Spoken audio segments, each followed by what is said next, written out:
Bonjour à tous et bienvenue dans le parcours Worship Central. Je m'appelle Baptiste, je suis membre du Chemin Neuf Worship Team et ça fait environ 7 ans que je conduis la louange avec le Chemin Neuf dans divers week-ends, divers événements. Et c'est dans le cadre de ce parcours qu'aujourd'hui nous allons voir comment conduire la louange. Pour une petite introduction, je voulais vous raconter une première expérience de louange que j'ai pu avoir, un petit peu humoristique. C'était à l'occasion d'un week-end de Pâques avec la communauté du Chemin Neuf. Moi j'étais particulièrement chaud pour ce week-end et voilà, on m'avait demandé d'animer un petit groupe de jeunes de 18-30 ans. Et voilà, alors ce week-end a commencé, et je prenais quelques chants et j'étais vraiment chaud. Alors je gratte et puis on arrive sur le dernier chant et moi je ferme les yeux et je gratte ma guitare un peu en mode Hillsong. Et là je rouvre les yeux et plutôt que de voir une foule en délire devant moi, je vois ce petit groupe qui est un peu de marbre et qui me regarde en sachant pas trop où il était. Et l'animateur de ce week-end, avec son humour, avait bien senti le décalage et avec son micro me regarde de côté et fait OK et il se tourne vers les autres. Bon, à ce moment-là, moi j'ai bien rigolé. Je me suis rendu compte que je m'étais peut-être un peu planté dans le début de cette animation. Voilà, cette petite histoire pour vous partager un peu cette expérience de conduite de louange qui est pas toujours hyper simple.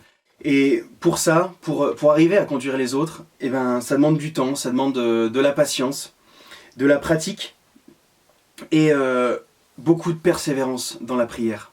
Conduire les autres, ça a un but magnifique, ce but qui est d'aider les autres à entrer dans la présence de Dieu. Aider les autres à entrer dans la présence de Dieu. Alors dès le début, il faut mettre de côté l'idée qu'il n'y a que celui qui est devant qui conduit la louange. En fait, chacun, que tu sois musicien, que tu sois chanteur, que tu fasses partie de l'animation, ou alors simplement que tu accueilles les gens au début à la salle, et ben chacun, on doit se sentir partie prenante de cette mission. On est chacun responsable de ce qu'on fait, et il faut être vraiment conscient de cet appel, qui est un appel sain et sérieux. Alors ce cours il va se décliner en 3 aspects pratiques qui sont pertinents, quel que soit le contexte des soirées de prière que vous faites, que ce soit des messes, des cultes, des assemblées de prière, des concerts de louange. Et ces questions sont 3 questions qu'on va se poser. Elles nous concernent tous ensemble. Elles vont nous aider à grandir et à évoluer en tant que conducteurs de louange. Alors cette première question sera: comment nous préparons-nous ? Alors, il y a quelque chose qu'on retrouve chez tous les grands sportifs, chez tous les chanteurs, les interprètes, c'est que plus ils ont l'air à l'aise, plus ça veut dire qu'ils ont bien travaillé en amont et qu'ils se sont bien préparés. Alors ce premier point de comment nous préparer, eh bien, c'est trouver son juste équilibre entre prier et travailler. Alors, quand on parle de se préparer, il faut vraiment éviter 2 extrêmes. Le premier, ce serait de se dire qu'il faut absolument travailler technique et tout faire tourner autour de ça. Autour de la musique, du support visuel, la vidéoprojection, le son, la technique. Et puis finir par finalement prier juste quelques minutes avant et peut-être juste quelques minutes après, mais vraiment tout axé sur la pratique musicale. C'est pas suffisant et si on n'est pas attentif à bien prendre un temps de prière, ça risque de développer au sein de notre équipe une culture où on dépend plus de nos dons, de nos talents, que de Dieu lui-même. L'autre extrême à éviter, eh bien, c'est justement de ne pas répéter du tout. C'est de se dire que la technique, finalement, c'est pas important et que chaque fois qu'on va se retrouver, eh bien, on va passer tout notre temps, ou l'immense majorité de notre temps, à prier. Alors c'est sûr que c'est très bien, mais il faut quand même se préparer au niveau technique. Parce que si on ne se prépare pas au niveau technique, la profondeur de notre spiritualité, de notre relation à Dieu, elle sera peut-être particulièrement belle, mais si les musiciens jouent faux, si on n'est pas en rythme, l'assemblée en face de nous quand même, elle aura du mal à nous suivre et à rentrer dans l'adoration. Je pense que vous comprenez. Alors le deuxième point pour se préparer, c'est une louange personnelle avant la louange en public. C'est le grand évangéliste John Wesley qui disait « Chaque matin, je me mets en feu pour Jésus et ensuite je sors et les gens me voient brûler.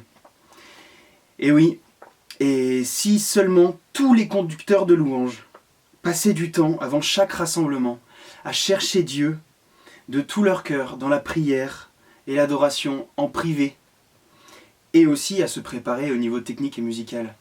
Si tous ces conducteurs-là, si tous les conducteurs, faisaient ce genre de choses, on peut imaginer le nouveau visage de l'Église que ça produirait. Alors, pour ça, il n'y a pas de raccourci. Il faut avoir une spiritualité authentique. Cette spiritualité authentique, elle peut vraiment se bâtir qu'avec une discipline évidente et importante, en 3 points. La première, c'est de lire la parole de Dieu. La deuxième, c'est de passer du temps dans sa présence. Et la troisième, c'est d'être déterminé et le chercher au travers de la prière. Lire la parole de Dieu, passer du temps dans sa présence et être déterminé à le chercher au travers de la prière. Ayons cette spiritualité authentique et dans le but d'avoir une vie spirituelle riche et renouvelée. Alors pour choisir les chants, c'est un réel ministère qui est différent de celui du talent du chanteur, du talent du musicien. Et dans une certaine mesure, on peut vraiment demander ce charisme à l'Esprit Saint. Certains préféreront de travailler le choix des chants en anticipation, en se faisant une liste, et de suivre cette liste. Et d'autres choisiront d'adapter le choix des chants à la façon dont la prière va se déployer dans l'assemblée. Alors premièrement, il faut choisir un thème. Alors trouver un thème pour les chants, ça donne une direction, ça donne un but. Quelques chants autour d'un même thème, ça donne un réel élan à la louange. Ça permet de démarrer. Alors moi ce que je fais beaucoup dans les groupes de prière, dans tous les temps que j'ai pu animer, je me fais une liste de chants, voilà, comme ça, plusieurs feuilles, avec au début des chants plutôt d'animation, de louange, pour rentrer dans la louange, voire pour accueillir les personnes pendant qu'elles sont en train de rentrer. Puis ensuite, j'ai des temps de louange. Deuxièmement, pour choisir les chants, il ne faut pas hésiter à alterner le contenu du chant et la simplicité du chant. Il y a des chants qui ont beaucoup de contenu, qui ont des contenus vraiment théologiques, où ça va nous faire travailler l'intellectuel, et des chants qui sont plus simples. Alors, par exemple, pour parler de cette simplicité, ça peut être pour simplement au début du groupe de prière, au début de notre assemblée, pour rentrer dans la louange, simplement sortir un peu de soi-même. C'est de la louange simple, avec des mots simples. On en a en tête, je suis sûr, de ces chants-là, qui sont très simples. Et ça peut être des moments où on danse, par exemple. Quand on danse, forcément, on fait moins attention aux paroles, donc il faut que les paroles soient le plus simples possible. Tout simplement, ces chants simples, c'est pour soigner cette présence de Dieu, pour sortir de soi, se mettre plus en présence de Dieu. Et le chant, c'est aussi l'occasion pour Dieu de parler à l'assemblée à travers les dons spirituels et de recevoir des encouragements comme l'indique l'Épître aux Corinthiens. Que faut-il en conclure, frères? Lorsque vous réunissez pour le culte, loin de vous peut chanter un cantique, un autre apporter un enseignement, un autre une révélation, un autre un message en langue inconnue, ou un autre encore l'interprétation de ce message. Tout cela doit aider l'Église à progresser. Si l'on se met à parler en des langues inconnues, il faut que 2 ou 3 au plus le fassent, chacun à son tour, et que quelqu'un interprète ce qu'ils disent.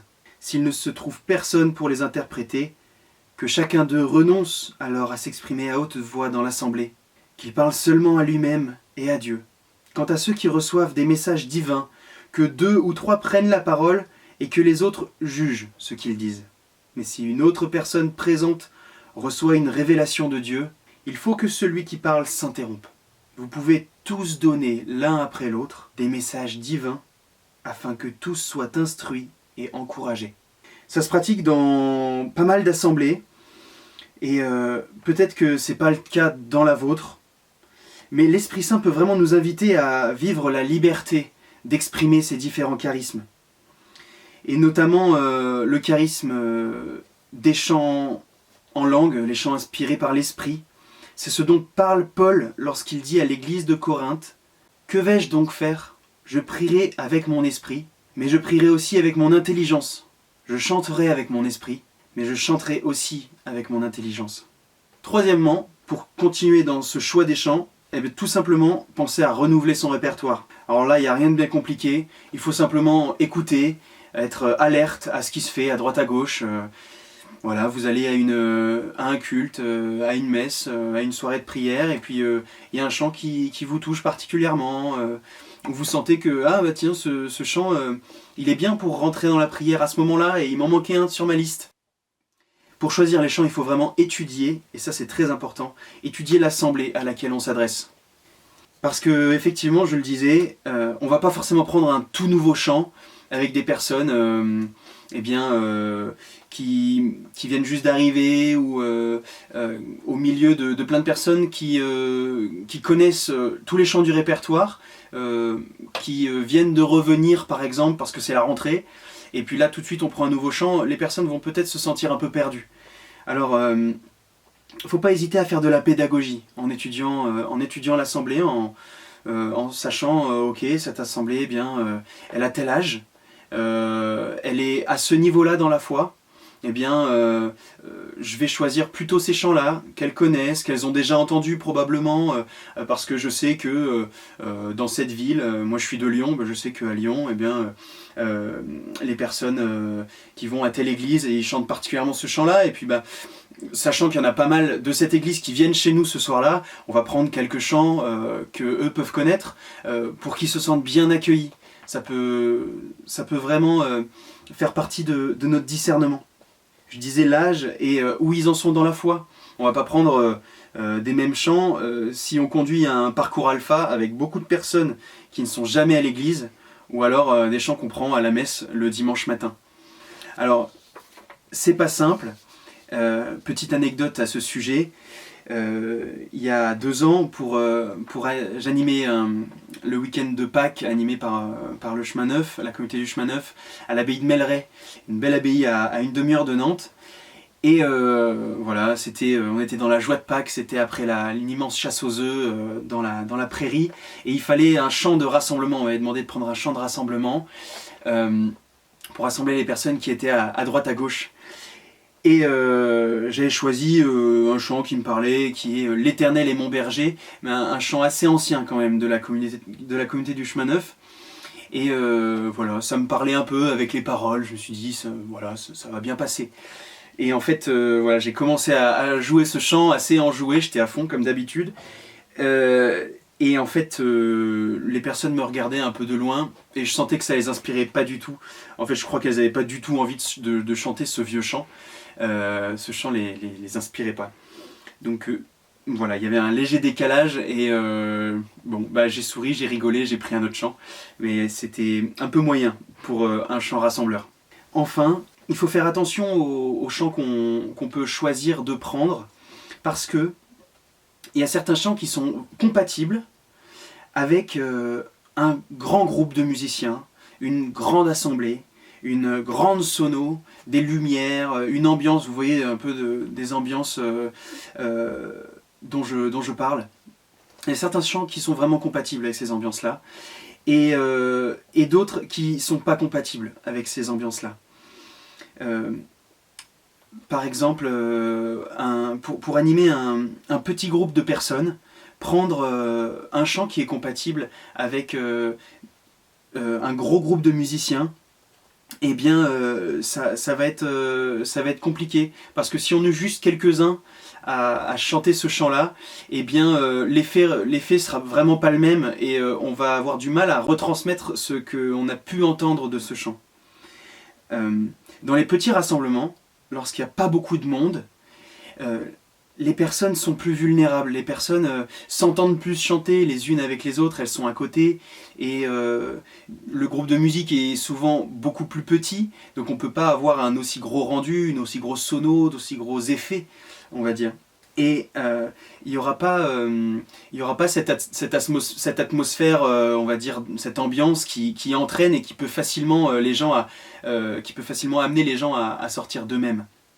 Alors, quand c'est des tout petits groupes, des petits rassemblements, il faut faire attention à créer une atmosphère rassurante.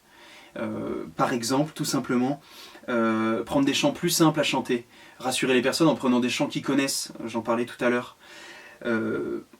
On peut aussi baisser la tonalité de certains chants qui sont très hauts, justement quand on a un gros groupe de musique. Les chants sont très très hauts. Pourquoi ? Parce que quand il y a une foule de personnes qui chantent, les personnes n'ont pas peur de chanter un peu faux et n'ont pas peur d'aller chercher une note très haut. De toute façon, ils ne seront pas entendus à droite et à gauche. La deuxième question de ce module de conduire la louange, c'est qu'est-ce que Dieu est en train de faire ? Posons-nous la question, qu'est-ce que Dieu est en train de faire ? Alors dans un premier point, la louange conduite par le Saint-Esprit. C'est vrai qu'à tout moment, à toute occasion, durant notre soirée, notre conduite de louange, il faut qu'on puisse demander à Dieu ce qu'il est en train de faire. Qu'est-ce que tu es en train de faire ? Où est-ce qu'il nous emmène ? Quel type de réponse il attend de nous ? Moi, j'ai pour habitude de dire, il faut souvent et très régulièrement se dire où est-ce qu'on est maintenant, où est-ce qu'on était avant et où est-ce qu'on va après.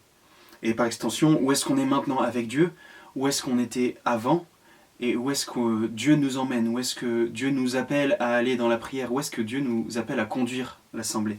On peut trouver 3 types de louanges. La première, la louange mal conduite. La deuxième, la louange de bonne qualité. Et la troisième, la louange conduite par l'esprit.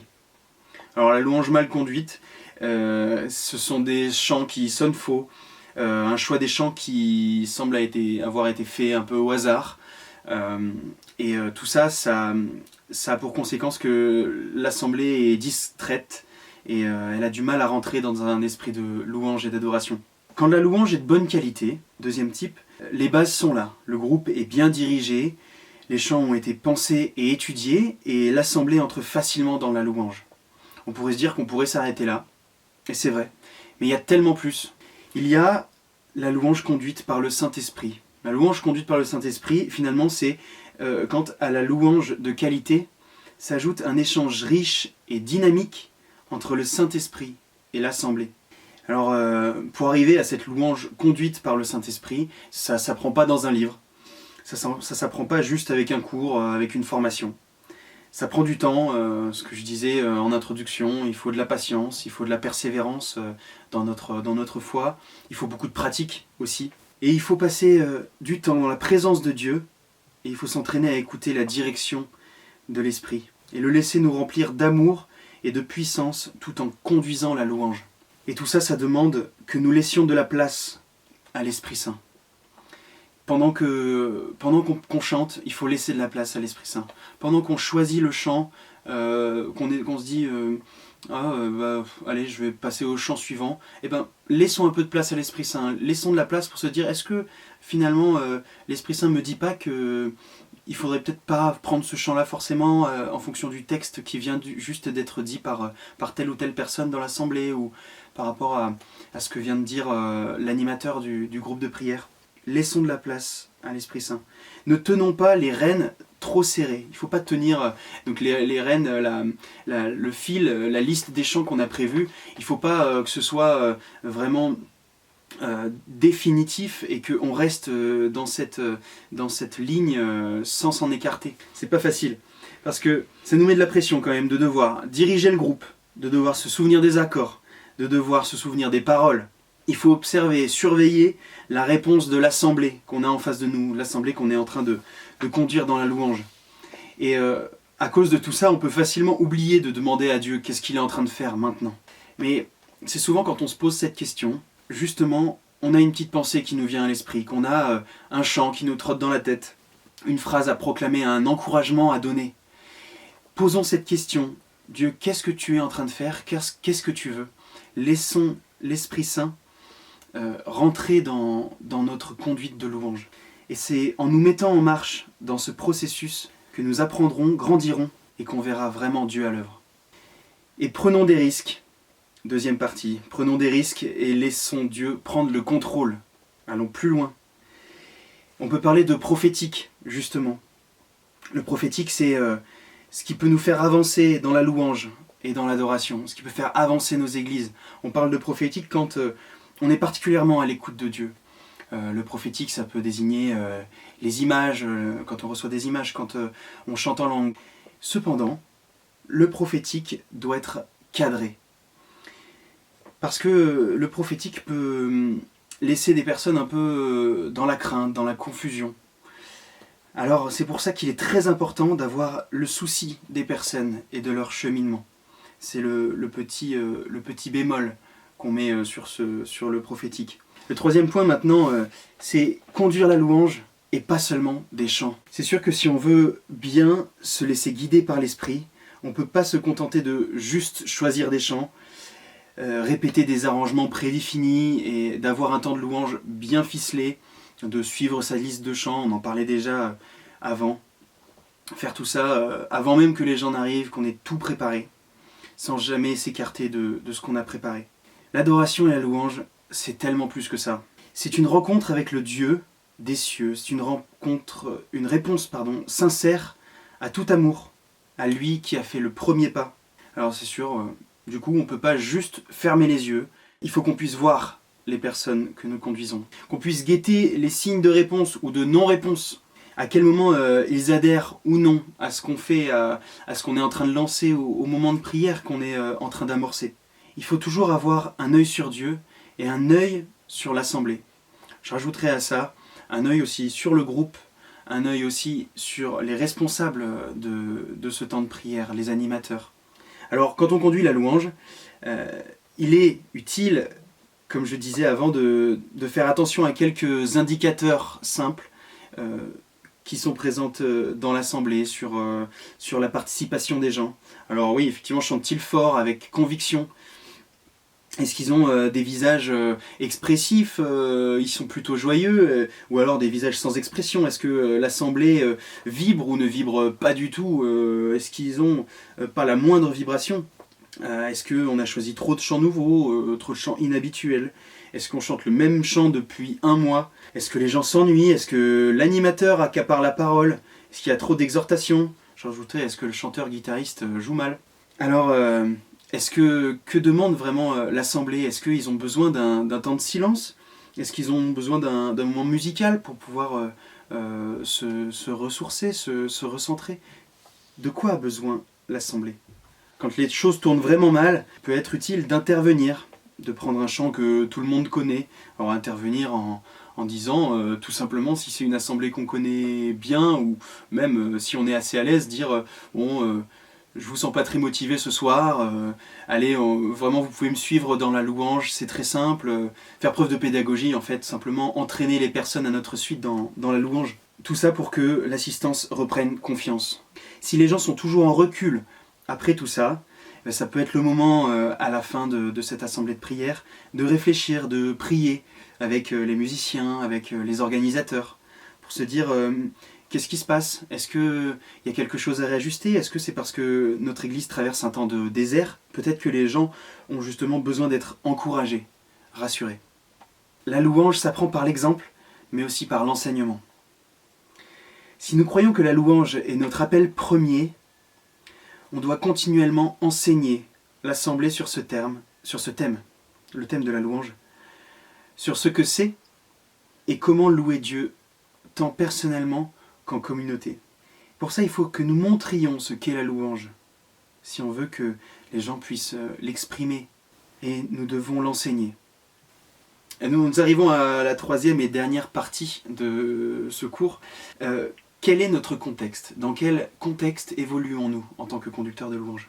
Eh bien déjà, premier point, il s'agit de se ressourcer dans la présence de Dieu.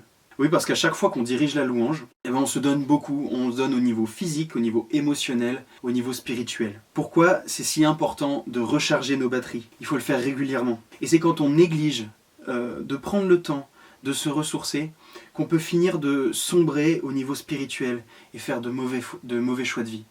En deuxième point, concernant le contexte, il faut prendre le temps de recharger les batteries et en équipe. C'est dans l'évangile de Marc qu'on voit les 12 disciples revenir après avoir été envoyés pour prêcher la bonne nouvelle et prier pour les malades et les opprimés. Comme ils se rassemblent autour de Jésus, épuisés par le voyage et l'exercice du ministère, une foule de gens s'approche aussi, espérant peut-être recevoir la prière ou les entendre encore enseigner. Les disciples sont tellement pressés par la foule qu'ils n'ont même pas le temps de manger. Jésus finit par intervenir. au milieu du chaos et du stress, et dit aux 12 « Venez à l'écart, dans un lieu désert, et reposez-vous un peu. » Facilement, on peut avoir besoin d'aller dans un lieu désert et se reposer.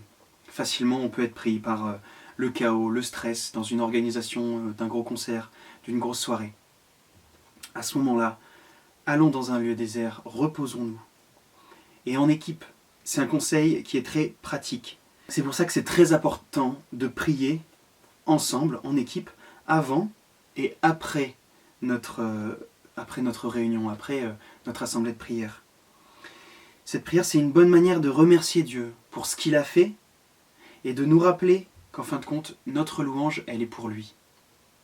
Troisième point, il faut développer un rythme supportable. 1. À se divertir chaque jour. 2. À se retirer chaque semaine. Et 3. Et à faire une démarche d'abandon en vacances chaque année. Je reprends le premier point. Se divertir chaque jour, ça veut dire prendre le temps de se déconnecter du travail, se déconnecter du quotidien, en allant courir, en partageant un bon repas, en regardant un film, lisant le journal. En s'autorisant un temps de repos chaque jour, on reste alerte et éveillé pour servir Dieu. Donc alerte et éveillé pour conduire au mieux la louange. Si on arrive épuisé de notre journée, sans avoir eu aucun temps de ressourcement pour conduire la louange, ce sera difficile de pouvoir vraiment tout donner, être à fond dans ce ministère. Le deuxième point qui nous encourage de faire, c'est se retirer chaque semaine, prendre un temps d'arrêt, prendre des congés, peut-être un jour ou deux, plusieurs après-midi, tout autre rythme qui vous convienne, mais s'arrêter. Dans ces moments-là, on peut éteindre son téléphone, passer la journée avec de très bons amis, faire quelque chose de sympa, se détendre. Enfin, la troisième chose à faire une démarche d'abandon, partir en vacances chaque année. Ça fait référence au fait que de bonnes vacances, tout simplement, ça fait à tous le plus grand bien. Et c'est souvent dans ces moments d'écart, 1, 2, 3, que le rythme effréné de la vie s'apaise, se calme, et qu'on voit les choses différemment, que Dieu nous donne clairement ses directives pour l'avenir, que Dieu nous donne aussi ses directives pour conduire un groupe de louanges, une assemblée de prière. On peut reprendre cette parole, venez à l'écart dans un lieu désert et reposez-vous un peu. Le dernier point du contexte dans lequel on évolue, c'est à propos de se remettre en question. Au fur et à mesure où on acquiert de l'expérience, qu'on atteint un niveau qui nous permet d'être plus à l'aise, qui nous permet peut-être de moins se préparer, eh bien le danger serait de plus réfléchir à ce dans quoi nous nous sommes engagés. On est engagé à conduire le peuple de Dieu à la rencontre de Dieu. Sacrée mission. Et l'un des aspects les plus passionnants du service de la prière et de la louange, c'est qu'il est toujours possible de progresser et d'évoluer de bien des manières. Il y a toujours une leçon à apprendre, un défi à relever. Demandons à nos équipes ce qui peut être amélioré, ce qui marche, ce qui ne marche pas. Il faut être prêt à entendre leurs réponses. Il faut accepter la critique constructive qu'ils peuvent nous faire, parce que c'est à ce prix, et seulement à ce prix, que nous pourrons progresser. C'est essentiel que nous perdions jamais l'envie d'être le meilleur possible. Alors, ils n'ont pas à demander à nos responsables dans quel domaine on a besoin de progresser. Ça peut être difficile pour certains. On peut avoir du mal à ne pas prendre les choses trop personnellement. On risque de passer à côté de tous les encouragements qu'on nous donne pour n'entendre que les remarques négatives. Alors certains ont peut-être été durement et injustement critiqués dans leur service ou piqués par la douleur provenant de paroles dures. On sera toujours exposé à la critique. Parfois utile, parfois abusive, parfois destructrice. Si elle est constructive, la critique, il faut la recevoir et en tirer parti. C'est notre devoir pour justement toujours s'améliorer, toujours être meilleur. Si la critique est dure, il y a deux manières. Premièrement, on peut essayer de trouver la part de vérité que contient la critique. Même si elle a été prononcée pour blesser, en y réfléchissant, on peut y trouver un élément de vérité qui mérite d'être travaillé.